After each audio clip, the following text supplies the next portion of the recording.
There's no way that you can tell that much truth without offending certain portions of the population. Mm-hmm. And so now you have to figure out how you're going to handle that. And at 5'5", I've always handled it fist first. If you sign up for their program, you get a light-skinned, weird-faced wife that never do an interview. Listen, in 20 years, won't do an interview. Nobody's ever talked to her, and that she's never been interviewed anywhere. With Beyonce, it's just a weird thing because I do love her so much, and I would never, ever want to do anything to hurt her or her image because she's important to us, but it's just a weird thing right now. Like, I love Beyonce still. And then you have celebrities like a Jay-Z. And this is where I think the whole fallout with the Beyonce, she's just kind of in the crosshairs because of all of what's going on in the media with respect to Jay-Z. There's no vindication for me because for 4 years, I've been screaming, not just Diddy, but Diddy and Jay-Z are monsters. And the victim-making machine kept going on. Years before 2024, Katt Williams suggested in interviews and stand-up performances that the entertainment industry was heading toward a major reckoning where long-protected power structures could begin to fall. At the time, many dismissed his remarks as exaggerated comedy, but as events unfolded, especially the widely publicized legal troubles surrounding Diddy, old clips of his comments resurfaced and gained new attention. Now, as online discussions shift toward Jay-Z, some fans believe Katt's predictions are playing out exactly as he described. The speculation has intensified with rumors that Jay-Z and Beyoncé may have quietly left the United States, though no official confirmation exists.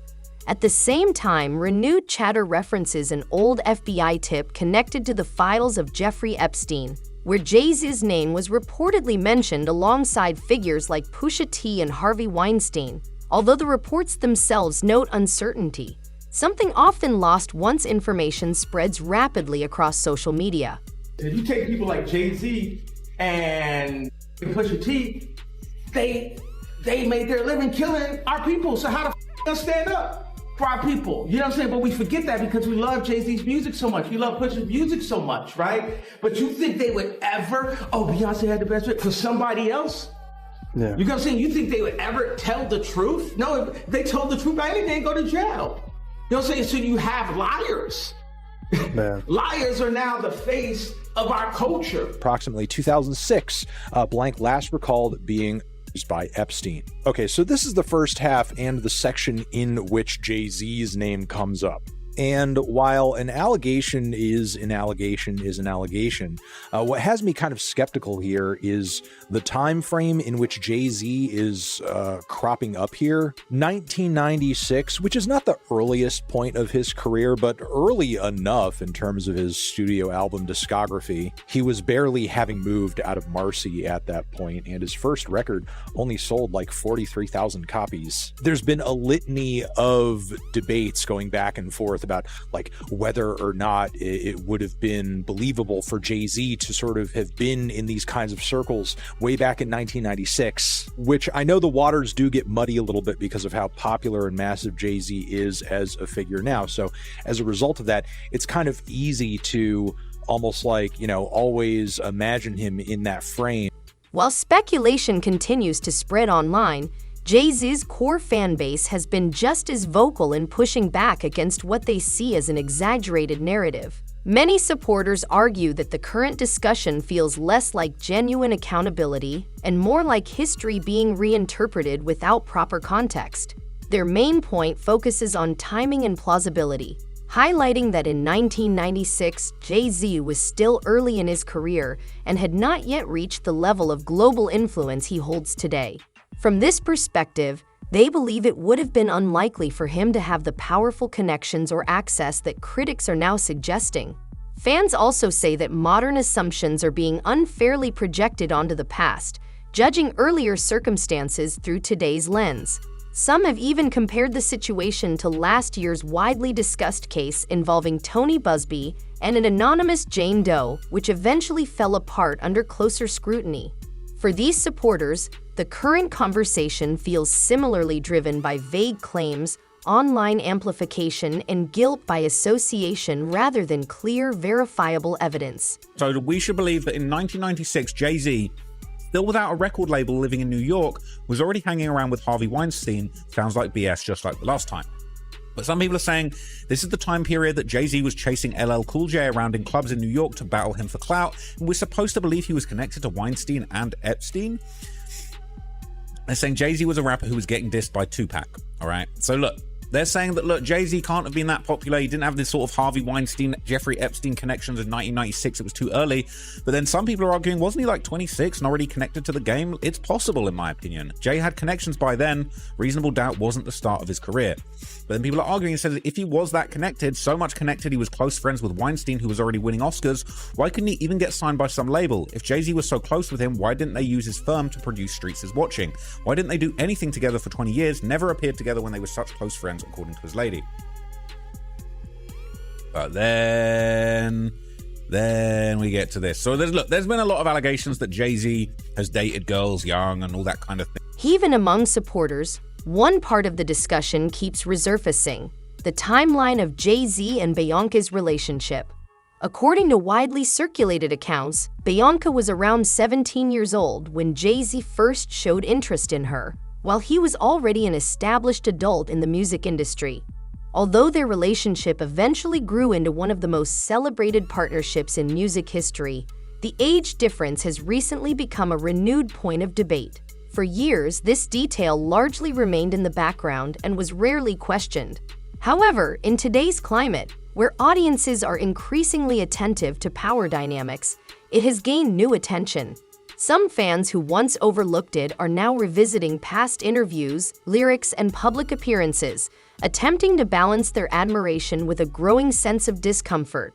Tell me about your audition with Jay-Z. Tell me what he said to you. A really good audition. And what did he say to you? He said something to you.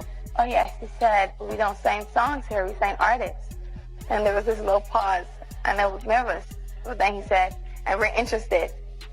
And there was this sudden feel of relief. But then he said something about a window and a door or something. Oh, then he said, he did it homework. I did a lot of homework on you, this lady. He said, there are two ways to leave here, either through the door with the deal sign or through this window, and we're on the 29th floor. So you was like, where's the pen? Where's the paper? I'm signing. Yeah.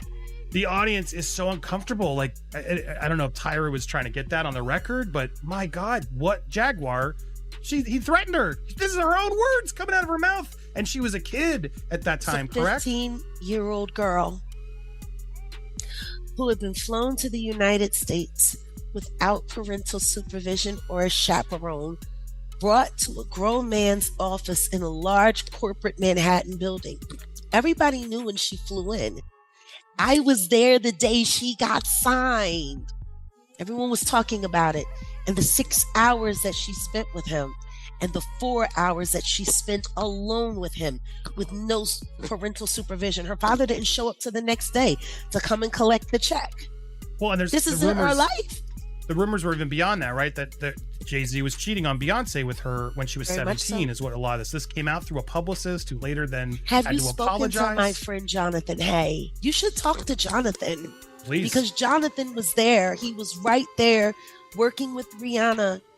And it was right when they started crafting her to be seen as a brand and commodity only and not a person. And when I talk to Jonathan now, just to hear him when he thinks of his teenage daughters, he was like, Rihanna was the same age my girls are now. I couldn't imagine putting my daughters through what we put her through. And then the next thing you know, she was removed from that first team from Palm the Replay and replaced with all new handlers and kept sheltered in Los Angeles, where she was going out to parties and partying at 15, 16, 17 years old, hanging out at the Rainbow Room, hanging out. Yeah, like they it was one of my friends who found out she was 17 when everyone thought she was 21. And he was like, yo, why do y'all got me carrying this girl around and she's it's cool.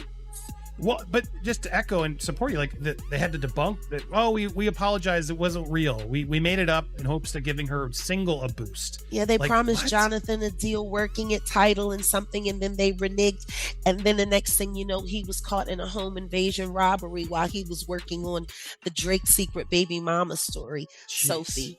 He was duct taped him and his daughter, and he was pow whipped in front of his child. So, there's a lot that goes on in the backdrop. And I know the PTSD. I know what it's like to be in a trunk, Speaking of PTSD, you made a comment about this. Like, this was from the Super Bowl appearance more recently. This bothered you, seeing her put the Rockefeller's logo out there. If you what was go your back instinct to that? and watch, it was almost as if she didn't want to put her hands up, and then she looked over where Jay-Z's box was, and then you just see her hand. She look at her. She's looking at his box. She didn't want to do it. She didn't even want to do that gig. As discussions widened online, the name Aaliyah began resurfacing again. The late singer's legacy has long been surrounded by admiration, but also lingering questions, and recently her name has returned to public conversations, not because of new evidence, but due to renewed speculation sparked by old photos and interviews.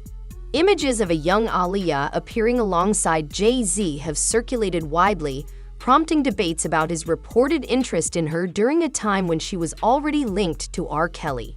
Viewed through a modern lens, some observers now find these moments uncomfortable given the broader discussions about power dynamics in the music industry. At the same time, certain online forums have revived theories suggesting Aaliyah's death might not have been purely accidental, though these claims remain unproven and lack verified evidence. Still, the persistence of these conversations reflects a broader reality. When clear answers or transparency are missing, speculation often fills the space. You want to know what's really up? She was unconscious. She didn't choose to get on that plane.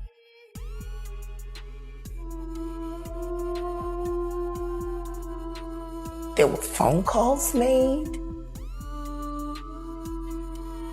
There are witnesses who signed NDAs. Why would you need to sign a non-disclosure agreement about a plane crash and what happened leading up to it? Twin-engine Cessna was headed for Florida when it crashed Saturday on Abaco Island, 100 miles north of Nassau, killing popular R&B singer Aaliyah and 8 others. Investigators now say from witness statements an engine may have failed and that the plane may have been overloaded. Why the would you need to sign a don't ask about a plane crash if it was accidental? Riddle me that. Riddle me that. A plane crash should be accidental. Should be. Why would any testimony about what happened leading up to it need to be covered under a non-disclosure agreement if there wasn't foul play? Stricken parents, her aunt Gladys Knight, Aaliyah's boyfriend Damon Dash, fellow hip-hop honcho Sean Puffy Combs, R&B singers Usher, Maya, and Monica, hip-hop artists Jay-Z, Busta Rhymes, Lil' Kim, Missy, even former heavyweight champ Mike Tyson. As Aaliyah's casket was moved from the famed Frankie Campbell Funeral Chapel, her heartbroken mother, Diane Houghton, gently acknowledged the crowd of mourners. He was after Beyonce when she was before 18, correct? I mean, as we go through the timeline, they claim, oh no, I met him at 18 and then we waited till I was 19, but they knew each other when she was like 15, 16, correct? He clearly had eyes, and it's not the only one, right? There's Aaliyah as well. I was looking at these photos. There's a history but Aaliyah, of this, right? Definitely. A lot of people don't realize the timeline, but after everything went bad with Robert Kelly, and he had to divorce Aaliyah, Jay-Z was interested while she was still underage. And as she started spending more time in New York, he was very, very, very right there. She didn't want that. She didn't want that with him. And if there's one thing I can tell you about Sean Carter, being embarrassed and being rejected are things he does not handle well. You know, a lot of people say, oh, you're crazy. He didn't do anything to Big L. He didn't do anything to Lamont Coleman. But I think people tend to forget, if Dame had successfully signed Lamont, to Rockefeller, we wouldn't even know about Reasonable Doubt. It would have stayed a cult classic, probably sold 750,000. If Lamont Coleman had assigned to Rockefeller, he would have been the star. He's always removed anything that can make him look as average as he is. I don't know how many times they used to tell the story, oh, he has a photographic memory. He remembers all of his lyrics, yet he's always had a teleprompter in the floor at his shows. That's why he would always sit down and look down at his, it looked like he was looking at his shoes. No, he was reading the lyrics. He is a magician. Everything you see about him is an illusion. But what he loves the most is controlling youth. Well, that was something Nas said way back, saying, yeah, he was indulging with these back with R. Kelly. And I wish I hadn't signed paperwork. And I wish I hadn't taken money. I wish. Well, there's a lot of that you can't say. Everybody else that didn't. I've spent my time collecting these people. And they will have their day, and we will all get justice. As the serious discussions unfolded, the internet responded in its usual way by turning the moment into memes. Timelines quickly filled with jokes, sarcasm, and pop culture remixes of the headlines. Trolls and commentators blended humor with speculation, pulling other well-known figures into the conversation along the way.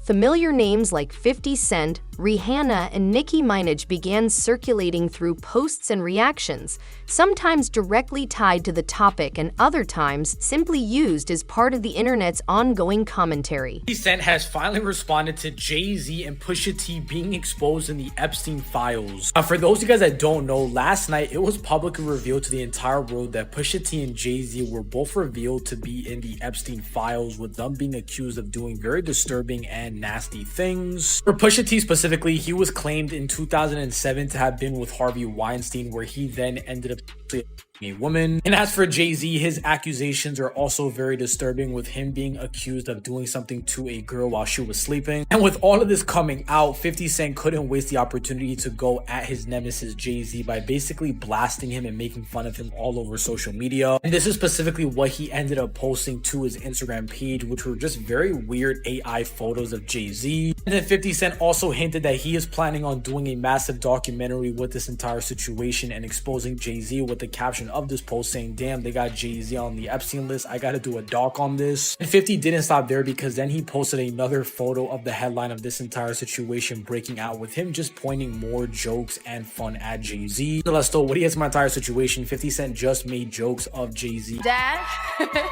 I know I promised you I'm gonna give you my first Grammy, but we might have to fight for this one. She said she wanted to thank everybody for her first Grammy.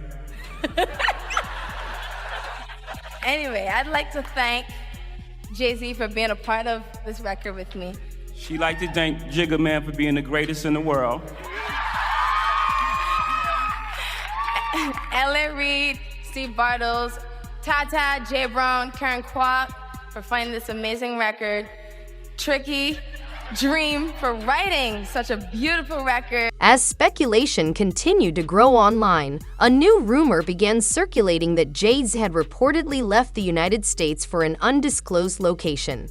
The phrase "gone full Diddy" quickly started trending across social media, referencing the recent controversies surrounding Diddy and fueling a sense of déjà vu among online audiences. However, mainstream reporting has emphasized that there is no verified evidence showing that Jay-Z has permanently left the country, no confirmed travel records, and no official sources supporting the claim. Still, as often happens on the internet, the speed of viral speculation has continued to outpace the available facts. According to reports, Jay-Z's Instagram account also lost over 100,000 followers after his name appeared in the documents. Some major accounts, including celebrities and brands, are believed to have unfollowed him. Now that right there, that's something. that is something there, because when you say celebrities unfollowed him, you got to think about how the industry is and how they're all in the industry. But I said there's layers to it. You know, there's different tiers. So like, it's like when news come out, some people want to unfollow so they don't lose their brand deals, you know? Oh, you didn't hear what happened, you know, what's alleged against Jay-Z? And we see that you're following him, deal gone, you know? So some people are probably trying to separate themselves so they don't lose any brand deals, you know? Let's see here. I'll read that again. Some major accounts, including celebrities and brands, are believed to have unfollowed him. At the time of reporting, Jay-Z still has around 1 million followers, and Beyoncé, along with Lindsay Lohan, Diddy, Ivanka Trump, and Kris Jenner, continue to follow him. Okay? Speculations suggest Kim Kardashian, Rihanna, Apple Music, and the NFL may have unfollowed him as well. That right there is huge. I mean, extremely huge. For one, when you look at, which is crazy too, because you got Kris Jenner, the mama of Kim, still follow him, but they're saying that Kim Kardashian unfollowed him. Rihanna, again, Jay-Z is one of the dudes, you know, it was rumored some stuff with Rihanna and him and the whole Chris Brown situation. Again, I'm just saying rumors because we don't really know what the truth is. We can speculate, but yeah. Apple Music, man.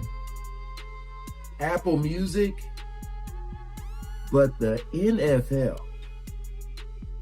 Jay-Z, for you guys who don't know, I'm pretty sure most of you do, but Jay-Z is the one who, you know, helps the NFL find the talent for the halftime shows. You know, I remember Lil Wayne was mad at him because when you had the NFL in New Orleans and Lil Wayne wasn't part of the halftime show, it was like, what the hell, y'all in my hometown, you couldn't even get me? People thought like, damn, Jay-Z is in this position. For sure, Lil Wayne was gonna be there.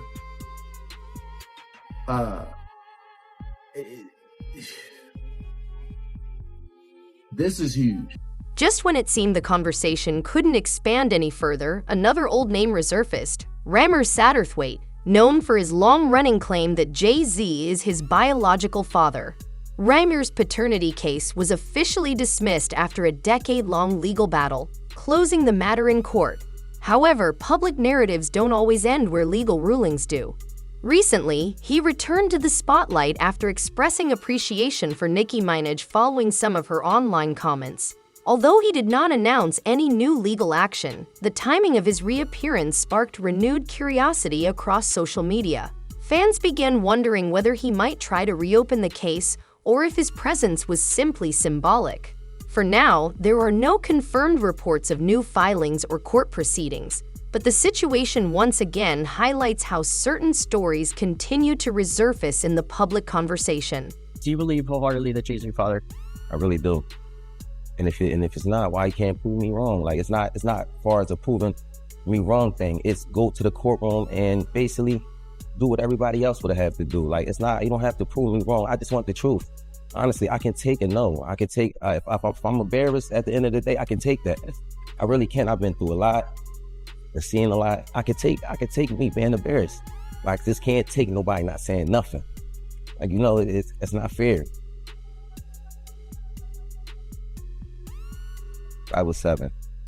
My mom had to sit down with me. I guess she thought I was old enough to know now, and she been saying Sean Carter, that's what she was calling him at first before she was calling him Jay-Z, and I really didn't know who that was because I was young and, you know, had my little brother, and I really wasn't worrying about it. She was saying it a lot, but I really this was going along with the person I was just seeing, like the person I looked at who was taking care of me at that time. I really wasn't really trying to understand what my mom was talking about, but she constantly put it in my head like, son, it's not your father, and I really want you to know it is. This person is your father, and I just want you to know. And she continued to tell me that over the years and over the years and over the years, even until I was grown. He never tried to contact me in any type of way, and that's all I'm asking is, like, because I honestly really want the case to be over with. Like, I've been going through, just like I said, a lot, and as I said, I'm not chasing nobody. I'm not trying to do this to make somebody seem like a bad person, a bad father. I'm not trying to make nobody seem like a bad person or nothing. I'm just really coming out here for the truth. I don't want no money or anything. I wasn't looking for none of that.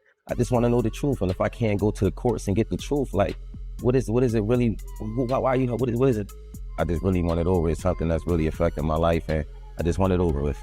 I work every day. I also have my own kids to take care of. So it's like, it's been a journey for me, and it's just like, you know, I just got so much on my name right now. I never ask for money. I don't do interviews just saying, hey, Jay-Z, give me your money, or I'm coming at the Jay-Z for his money. I never did that.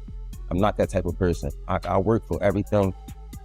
I work for everything. Next is, I'm just trying to basically make sure no other kids or nobody else in the world has to go through this. Basically, don't feel afraid to go to court and see if a person is your biological parents. You know, so many people are scared, and this is a big thing in the world. A lot of people don't have their fathers because they scared to go out and search for them. And sometimes it only take a little search, you know, go search. And if it's wrong, we're adults. Well, most of us adults, even for the teenagers, this being a role model for them, showing you can go in the courtroom, and if you're doing everything correctly, you should be able to just get treated as equal as other person.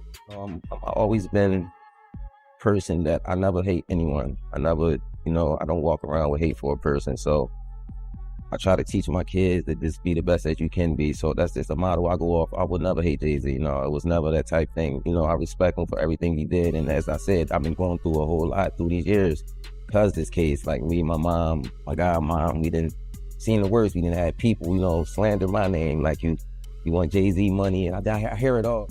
I'm going to fight until I'm not here no more, and it's never going to be against no one. Like, you know, I'm going to continue to fight. It'll take another 10 years, maybe another 50. Maybe I'll take this to the grave. So what's your take? Is the internet just racing ahead of the facts, or are we witnessing the early signs of another major shakeup in the industry? Drop your thoughts in the comments below. If you enjoyed this video, make sure to hit that subscribe button so you never miss an update. Until then, stay real, fam.